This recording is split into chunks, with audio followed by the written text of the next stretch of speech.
අතමිට මෙලෙව්වහම හදවතේ සයිස් එක කියලා කියනවා. අත දිගහැරියාම මේ අල්ලේ ඔබේ මගේ ජීවිත කතාවම තියෙනවා කියලා කියනවා. ඇත්තටම මේ හස්තය කියලා කියන්නේ අම්මගේ බඩින් එළියට එනකොට මම කලින් වතාවක් ප්‍රකාශ කරා මේ මිටි මොලවගෙන එන ආවම අපි දෛවය අරගෙන එන්නේ. මේ දෛවයේ සියලු දේවල් තියෙනවා. ඔබ ධනපතියෙක් වෙනවද? හිඟන්නෙක් වෙනවද? ඔබේ ජීවිතයේ විවාහය සාර්ථක වෙනවද? අසාර්ථක වෙනවද? ඔබේ ජීවිත ගමන කොතනින් කෙලවර වෙනවද කියන කරුණු කාරණා සියල්ලක් මේ හස්තයේ ඇදලා තියෙනවා. මිනිස්සු ඉන්නවා දියුණු වෙන සෑහෙන උත්සාහ කරනවා. දියුණු වෙනවා. හැබැයි ඉක්මනින් කඩා වැටෙනවා. සමහරව ඉන්නවා දියුණුවක් පේන්නේ නැහැ. හැබැයි හරි හදිස්සියේ දියුණු වෙනවා. මෙහෙම වෙන්න පුළුවන්ද? ඔව්. කෙනෙකුගේ ධන වාසනාව කියන එක උප්පත්තියෙන්ම තමන්ගේ හස්තේ කොච්චර ඇදිලා තිබ්බත් තමන්ගේ ග්‍රහචාරයෙන් තමන්ගේ දසාවේදී යම් ආකාරයක නීච වීමකට භාජනය වුණොත් එයා කොච්චර උත්සාහ කරත් එයා කඩා වැටෙන්න පුළුවන්. රුසියාවට වඩා ලොකුයි කියනවනේ ඉරිසියාව. අන්න ඒක නිසා සමහර අය මේ ආදරය කරන මිනිසුන්ව වෙන් කරන්න බලහත්කාරයෙන් මතුරුල මොනවර දෙයක් බඩට කැවීමක් කරනවා.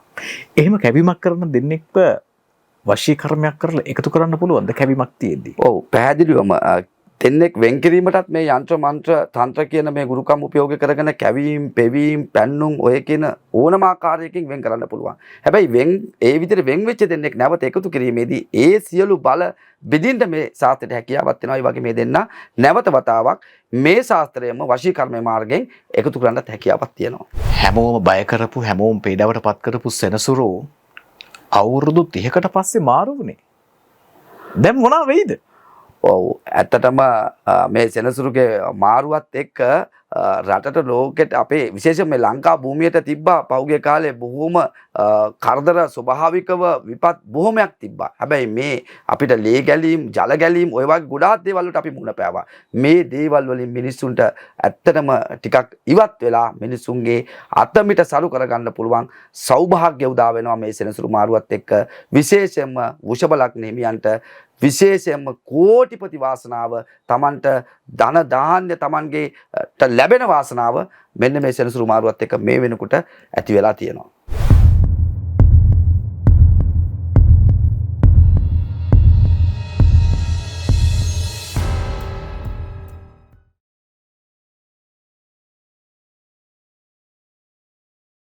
ආයුබෝවන්. සක්වල අඩවිය YouTube නාලිකාවට බොහොම ගෞරවයෙන් සාදරයෙන් වූ පිළිගන්නවා. අද සක්වල අඩවියෙන් අපි කතා බහ කරන්න හදන්නේ ඊටමත්ම සුවිශේෂී කෙනෙක් එක්ක. මොකද යන්ත්‍ර මන්ත්‍ර ගුරුකම් විතරක් නෙමෙයි මේ අදෘශ්‍යමාන විෂයපතය තුල කතා කරන්න බොහෝ දේවල් තියෙනවා. සමහරකට ඔබට ඔබේ මේ අතේ මේ මගේ අත ඔබේ අත බැලුවට පස්සේදී මගේ අතේ වගේම ඔබේ අතෙත් මට ආවේනික වූ ඔබට ආවේනික වූ ලක්ෂණ තියෙනවා. ඒ දේවල් තුල ඔබේ ජීවිත කතාව කැටි වෙලා තියෙනවා. ඉතින් ඒ කැටි වුණ කතාව හොයාගන්න පුළුවන් විෂය ගැන දන්න ප්‍රවීණයෙකුට. අන්න එහෙම ප්‍රවීණෙක් එක්කයි අද අපි කතා බහ කරන්න සූදානම. ඒ තමයි ජයශ්‍රී ගුරුකම් බැදුර සොහොන්කාලී කඩවර දේවාලය දේශමාන්‍ය ශ්‍රීවන් කුමාර ගුරුන් වහන්සේ. ඓතිහාසික ඇතුගල්පුර රාජධානියේ බොහොම රාජකීය ලීලාවෙන් ඉන්න කෙනෙක් මෙතුමා. අයබෝවන් මුතුමාට. ආයුබෝවන්. ශ්‍රීවන් කුමාර ගුරුන් වහන්සේ කියලා කොට පස්සේ මේ හස්ත රේඛා විෂය පිළිබඳව තමයි බොහොම ප්‍රමුඛතාවයක් ලබා දීලා තියෙන්නේ. හැබැයි ඒ හැරුණකොට තව බොහෝ විෂයන් තියෙනවා කතා බහ කරන්න.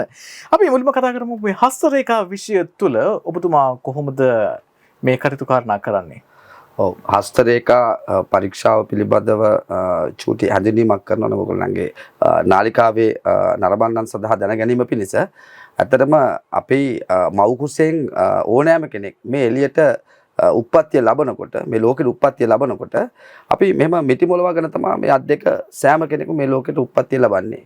මේ අත් දෙකේ තමයි අපි මේ අපේ දෛවය අරගෙන එන්නේ. විශේෂයෙන් අපි පුරුෂයෙකුගේ මේ දකුණු හස්තේ රේඛා මණ්ඩලය පරීක්ෂා කර ගැනීමේදී ඒ පුරුෂයාගේ උප්පත්තියේ සිට මරණ මංචකය දක්වාත් ඒ වගේම පෙර ආත්මයන් භාවයන් පිළිබඳවත් මේ හස්ත රේඛාවල රේඛා ශාස්ත්‍රය හරියාකාරව පරීක්ෂා කරගත්තොත් අපිට අනාවකයක් විදිහට ප්‍රකාශ කරන්න හැකියාව තියෙනවා. ඒ වගේම ස්ත්‍රියගේ වම් අතේ විශේෂයෙන්ම මේ හස්තෙන් බොහෝ දෙනෙක් තමන්ගේ ජීවිතේ තමන්ගේ විවාහ සහකරුවා පිළිබඳව ඒ වගේම තමන්ගේ විවාහයෙන් පස්සේ දරුපල පිළිබඳව තමන්ගේ විවාහයේ සාර්ථකත්වය පිළිබඳව ඒ වගේම තමන්ගේ තියෙනා වූ ධනයෝග පිළිබඳව මේ සියලු දේ පිළිබඳව මේ හස්තයකින් පරීක්ෂා කරලා බලන්න හැකියාව තියෙනවා. ඒ විදිහට.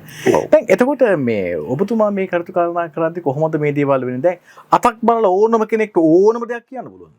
ඔව් අතක් බල්ලා ඕනම කෙනෙකුට මොනම දෙයක්. ඇත්තටම මේ අත බැලීම සහ ජම්ම වේලාව බැලීම මේ දෙකම ගත්තාම එක හා සමානයි. මොකද මේ හස්තයේ මේ සියලු ග්‍රහ මණ්ඩලය සඳහන් වෙලා තියෙනවා. බුධ මණ්ඩලය, චන්ද්‍ර මණ්ඩලය, ගුරු මණ්ඩලය. ඒ ආදි වශයෙන් මේ හස්තේ රේඛා මණ්ඩලයක් පිහිටලා තියෙනවා. මේ රේඛා ටික අපි හරියට පරීක්ෂා කරලා බැලීමේදී කල්පවතින රෝග පීඩා ආදිය පවා අපිට මේ හස්තය බලලා ඉවරලා පරීක්ෂාවක් කරලා ඒ වගේම ඉදිරියට වෙන්න තියෙන අනතුරු පීඩා ගැන සියලු දේවල් ගැන අපිට යම් අවබෝධයක් අදාළ පාර්ශ්වයට කියලා දෙන්න පුළුවන්. එහෙන් බැලුවම සමහර කෙනෙකුට දැන් මේ ප්‍රශ්න තියෙන පුළුවන් මට විවාහ වෙලා අවුරුදු 10යි. හැබැයි තාම දරුවෝ නැහැ.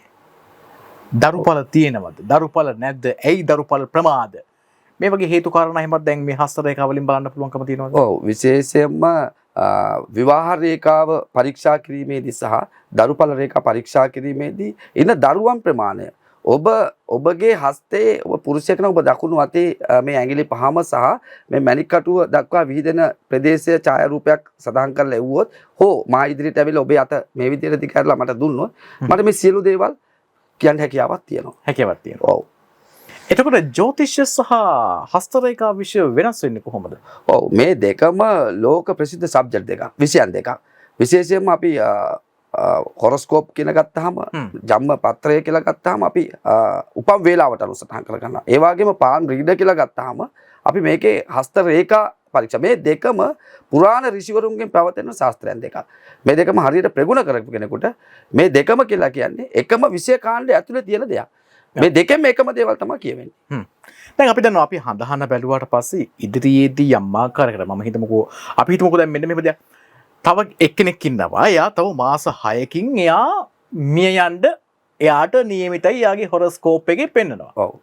හැබැයි අපිට පුළුවන් එයාගේ ආයු කාලය දීර්ඝ කරන්න යම්කිසි ආකාරයක අබේදාන පින්කමක් කරන්න කියලා.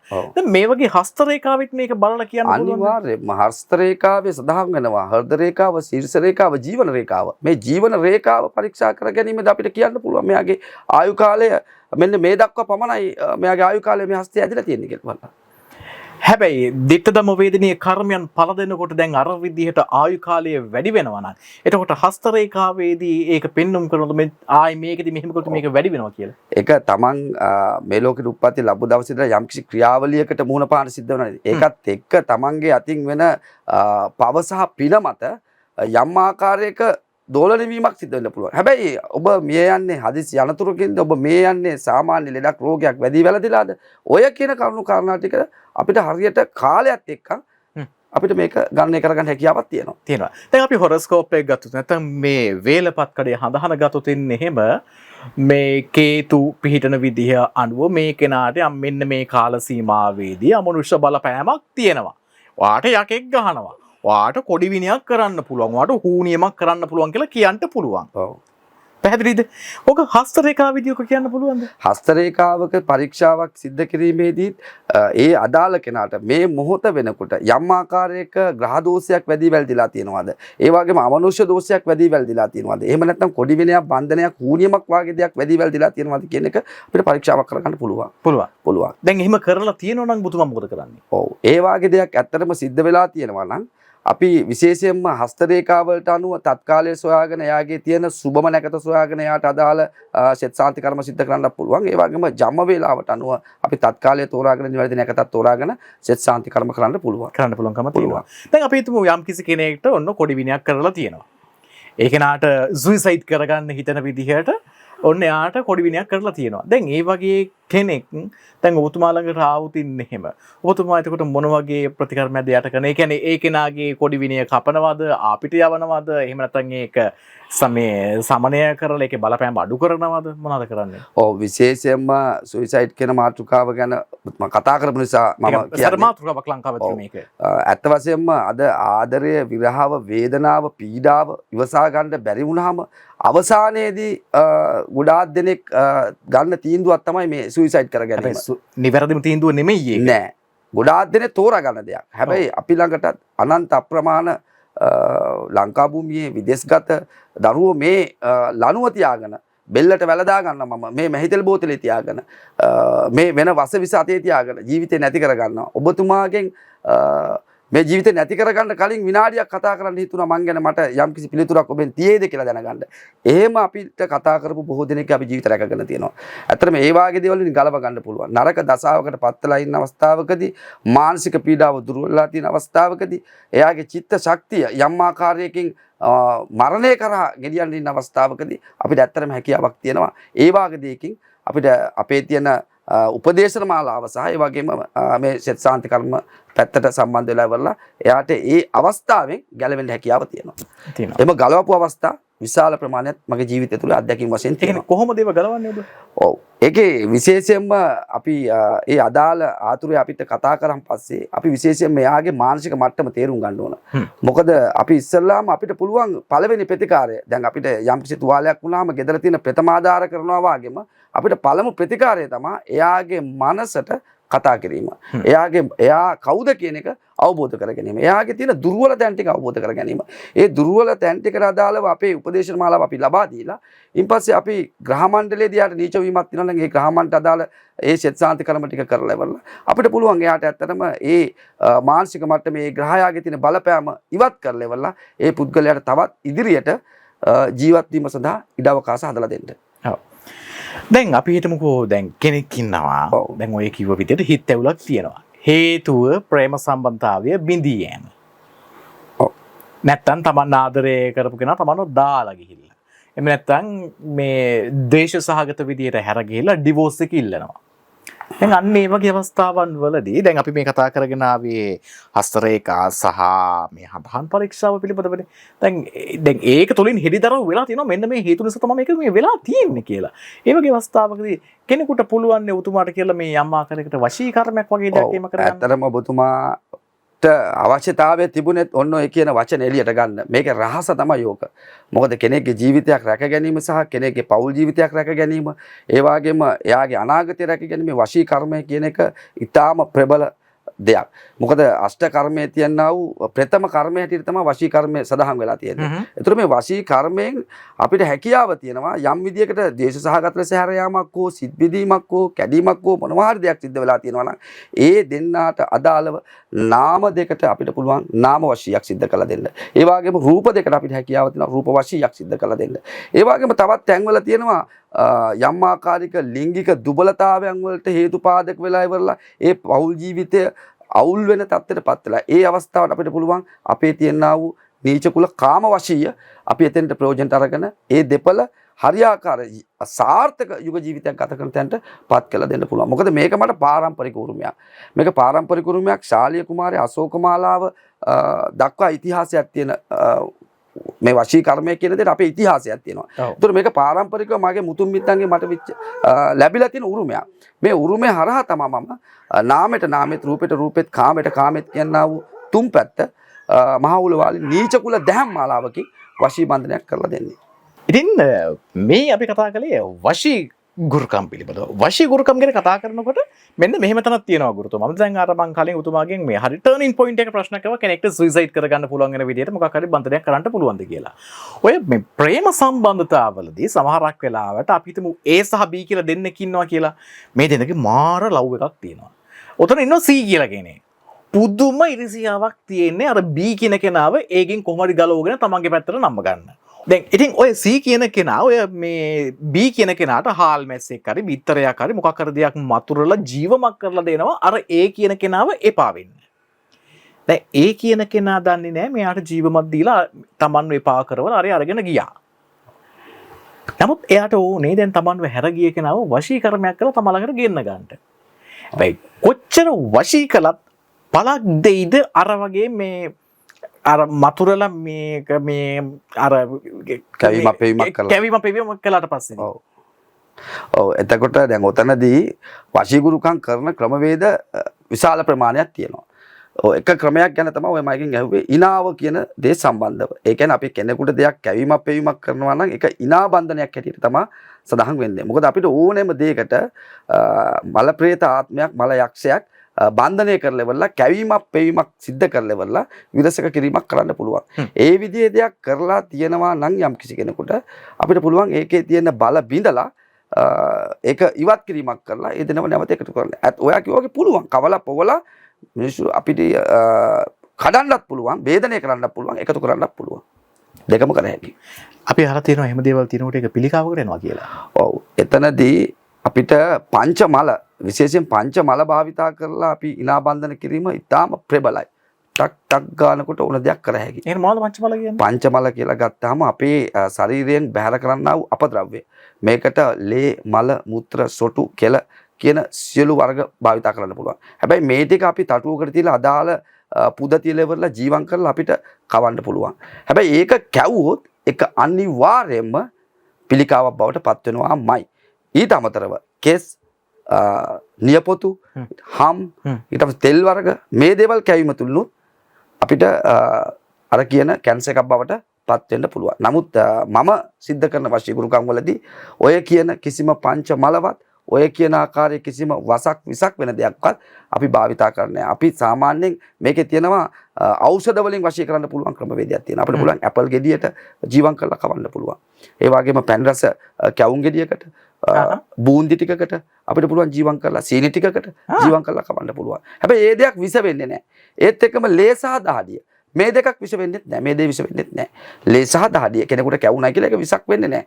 ඒ වගේම තමයි යම් කිසි දෙයක් අපි විස දෙයක් කෙනෙකුගේ ශරීරගත කරනවා නම් අපේ මේ ශාස්ත්‍රය තුල තියෙනවා මේ විස අපිට නසලා දෙන්න පුළුවන්. මේ විස නසලා දෙන්න පුළුවන්. ඒ කියන්නේ අපි අර පංචමල කියන දේ යම් කිසි කෙනෙකුට කවන්නම අවශ්‍යතාවයක් තියෙනවා නම් ඒකේ විස නසන තවත් ඖෂධ වර්ග තියෙනවා. ඒ නසල වල අපිට කැවීම් පෙවීම් කරන්න පුළුවන්. හැබැයි විශේෂයෙන් දැන් දුර ඉන්න කෙනෙකුට අපි හිතමු අරාබිය හෝ යුරෝපය හෝ මේ ලංකාවෙන් එපිට ඉන්න කෙනෙකුට අපිට ওই වැඩේ කරනකොට කැවීම් පෙවීම් පැත්ත පැන්නවීම් පැත්ත සිද්ධ කරන්න බෑ. හැබැයි ඒකටත් අපිට ක්‍රම තියෙනවා. අපි පිල්ලු ක්‍රම තියෙනවා. කිසිම බලපෑමක් නැහැ. කිසිම කෙනෙකුට කිසිම ආකාරයේ බලපෑමක් සිද්ධ වෙන්නේ නැහැ. ඒ වගේ දෙයකින් සිද්ධ කරන්න පුළුවන්. අර වගේ අවදානම් ගන්න එපා කියලා මම මහජනතාවෙන් ඉන්න විශේෂයෙන් ඔබ කොච්චර ප්‍රශ්නක හිටියත් කෙනෙකුට කවන්න පොවන්න පෙළඹෙන්න එපා. ඒ අදාළ වෙද මහත්තයා හෝ ගුරුනාසියෝ සාමි හෝ මෑණි පිළිබඳව විශ්වාසයක් නැතුව ඔබට ඔබ ආදරය කරන කෙනා ලෙඩෙක් කරගන්න එපා. ඒ වාගේ විස දේවල් තවත් කෙනෙකුගේ ශරීරගත කරන්න එපා කියන ඉල්ලීම මම කරනවා. දැන් ඒ වගේ කැවීමක් පෙවීමක් කරලා බලහත්කාරයෙන් වෙන් කරපු කෙනෙකුගේ ඒ කැවීම අපි ලයිව් එකක කරලා ලයින් කරා කියලා හිතමුකෝ. එතකොට ඒක නා අපව අර හිටපු කෙනා ළඟටම යනවද? නෑ දැන් ලයවිරේක ස්ථාන ලංකාව පුරා විශාල ප්‍රමාණයක් මේ වෙනකොටත් තියෙනවා. ඒක බටහිර විද්‍යාවට අනුවත් සිද්ධ කරනවා. ඒ වගේම අපේ සිංහල දේශීය ක්‍රමයටත් සිද්ධ වෙනවා. හැබැයි යම් කිසි කෙනෙකුගේ මේ ශරීරගත වෙලා තියෙන වසක් විසක් ඉවත් කළ පමණින් ඒ කියන දෙන්නාගේ ඔය ගැටලුව निराකරණය වෙන්නේ නැහැ. මොකද හේතුව එතනදී යම් කිසි දෙයක් කැවීමක් පෙවීමක් සිද්ධ කරනකොට ඒ අදාළ දෙයට මල යක්ෂයෙන් මල ප්‍රේතයෙන් බන්ධනය කිරීමක් කරලා තමයි ඒ කැවීම පෙවීම කරන්නේ. හැබැයි අර දේ ඉවත් වුණාට මේකේ බලපෑම ඉවත් වෙන්නේ නැහැ. බලපෑම ඉවත් කරන්න නම් අනිවාර්යයෙන්ම ඒක තීන්දුවකින් හෝ යම් ආකාරයක කොඩි විනය කූණියමක් අපිට බන්ධන කැපුමකින් හෝ අපි කපලා අයින් කරගන්න. ඒ වගේ දේවල්ට පාවිච්චි කරනවා ලංකාවේ දන්න වෙදදුරු දන්නා මහා පිල්ලිපාරාව ශ්‍රී විෂ්ණු අලගුව, එතකොට සත්පත්තිනි අලගුව, ඊට අමතරව අපි ළඟ තියෙනවා විශේෂයෙන්ම නීච කුල පෙරළුම, නීච කුල බන්ධන කැපුම. ඉතින් මෙන්න මේ කැපුම් මන්ත්‍රමාලා වලින් ඒක ලොකු විෂයක් මේක. මම හිතනවා මේ පොඩි කාලය තුල ඔක්කොම කියලා දෙන්න අපහසු වෙයි. නමුත් ඒ සියලු දේවල් වල බලපෑම අපිට ඉවත් කරන්න පුළුවන්කම තියෙනවා. පුළුවන්. ඒතකොට විදස්ගතයට කොහොමද ඔබ පිළිවෙන්නේ? මොකද අපි අහලා තියෙනවා සත් සමුද්‍රයෙන් එහාට ගියාට පස්සේ මේ බල බින්දෙනවා කියලා. ඔව්. ඒක මතයක් පමණයි. සත් සමුද්‍රයෙන් එහා පැත්තට ගුරුකම් කරන්න බෑ කියන එක මතයක් විතරයි. නමුත් සත් සමුද්‍රයෙන් එහා පැත්තට කරන්න පුළුවන් හැකියාව තියෙනවා. ඒකෙදි මන්ත්‍ර වාර ගාන වැඩි දියුණු කරලා අපිට කරන්න ක්‍රම වේද තියෙනවා. දැන් සාමාන්‍යයෙන් අපි ලංකාවේ ඇතුළත කෙනෙකුට 108 වාරයක් නියම කරලා තියෙනවා නම් අපේ ගාව පැරණි පොතපත මා ගාව තිබෙනවා මේ වෙනකොටත්. ඒ පොතපතේ සඳහන් වෙනවා යම් විදියකින් සත් මුහුදෙන් එපිට කෙනෙකුට ඉදිරියේදී කරන්න සිද්ධ වුණොත් මොකද ඒ ඈත අතීතයේදී සත් මුහුදෙන් එපිට සම්බන්ධතා අපිට මේ විදිහට තිබිලා නැහැ. නමුත් දැන් මේ වර්තමානයේ තමයි මේ වගේ සම්බන්ධතා ගොඩක් ඇති වෙලා තියෙන්නේ. ඒ පොතපතේ සඳහන් වෙලා තියෙනවා ඒවට කරන්න ඕන වාර ගණන. එතකොට ඒ සඳහා විශේෂයෙන්ම පිල්ලු ක්‍රමයක් තිබිය යුතුමයි. පිල්ලු 18ක් තියෙනවා. මේ පිල්ලු 18 17 වෙනි පිල්ලුව තමයි නීච කුල පිල්ලුව කියන එක. මේ පිල්ලුව මාර්ගයෙන් මට මගේ ගුරු දෙමාපියන්ගෙන් මේ පිල්ලුවට සත්ත ලැබිලා තිනවා. මේ පිල්ලුව හරහා අපිට සත් සමුද්‍රයෙන් එහා පැත්තේ ඉන්න කෙනෙකුට පවා කොඩි විනයක් බන්ධනයක් හූනියමක් යක්ෂ දෝෂයක් പ്രേත දෝෂයක් අමනුෂ්‍ය දෝෂයක් වැඩි වැල්දිලා තියෙනවා නම් මෙහි සිට ඒ රාජකාරී ඉෂ්ට සිද්ධ කළ දෙන්න පුළුවන්කම තියෙනවා. හොඳයි. ඉතින් මෙන්න මේ විදිහට තමයි ජයශ්‍රී ගුරුකම් බැදුර ඇතුගල් පුරවරයේ සොහොන් කාලේ කඩවර දේවාලයේ දේශමාන්‍ය ශ්‍රීවන් කුමාර ගුරුන් වහන්සේත් එක්ක අපි කතා බහ කරගෙන ඉන්නේ. දැන් මේ කතා බහ තුළදී අපිට තව බොහෝ දේවල් කතා කරන්න තියෙනවා. නමුත් සීමා සහිත කාලයක් තුල අපිට කතා කළ හැකි උපරිම දේ තමයි මේ අපි කතා කළේ. ඉතින් මේ කතා බහ නිමාවට පත් කරන්න අපි සූදානම්. නමුත් ඊට පෙර ආතෝ මේ අපි ඔබතුමා දැන් ජ්‍යොතිෂයකට එහෙමත් කරනවානේ. ඔව්. ඒ නිසා මේ ඉදිරි කාල සීමාව කොහොම වෙයිද? සුබ පල දෙන ලග්න මොන වගේද කියලා අපි පොඩ්ඩක් දැනගත්තොත් එන්නේ එහෙම. විශේෂයෙන්ම මාර්තු මාසයේ 29 වෙනිදා වසර 30කට පසුව සෙනසුරු මාරුවක් සිද්ධ වුණා. මේ සෙනසුරු මාරුවත් සමග සමහර ලග්නවලට සුබ වුණා, සමහරක් ලග්නවලට අසුබ ඵලගෙන ආවා. හැබැයි සමස්තයක් වශයෙන් අපි ඕනතරම් ඔබ ජ්‍යොතිෂ වැඩසටහන් බලන මැති. ජ්‍යොතිෂ වැඩසටහන් වලට ඔබ බලනකොට ඔබට දැනගන්න ලැබෙනවා මේ ලග්න හතරට සුබයි, මේ ලග්න හතරට අසුබයි, මේ ලග්න හතරට මධ්‍යස්ථයි වශයෙන්. හැබැයි අපිට එහෙම කියන්න බෑ, හැකියාවක් නැහැ. නමුත් මේ දිනවල විශේෂයෙන් වෘෂභ ලග්නයට කෝටිපති ධනපති වාසනාව තියෙනවා.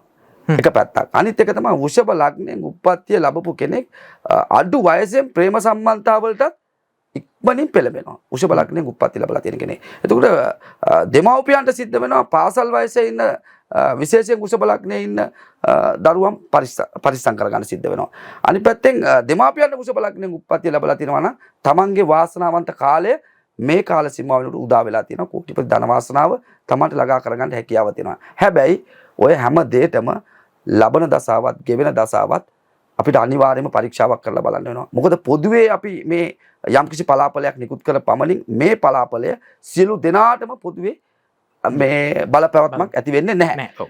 හැබැයි දසාව අඳුනා ගැනීම තුළදී අපිට යම්කිසි කෙනෙක් තමන්ගේ උපම් වේලාව ලබා දුන්නොත් අපිට පුළුවන් ඔහුගේ මේ කාල සීමාවෙදී තියෙනා වූ මහ දසාවත් අතුරු දසාවත් පරීක්ෂාවට පත් කරලා ඒ දසාවන් වලදී තමන්ට තියෙනා වූ ග්‍රහ නීච අපි හරියාකාරව අඳුනාගෙන එයාගේට යම් මනාවකයක් පලාපලයක් අපිට කියන්න පුළුවන්.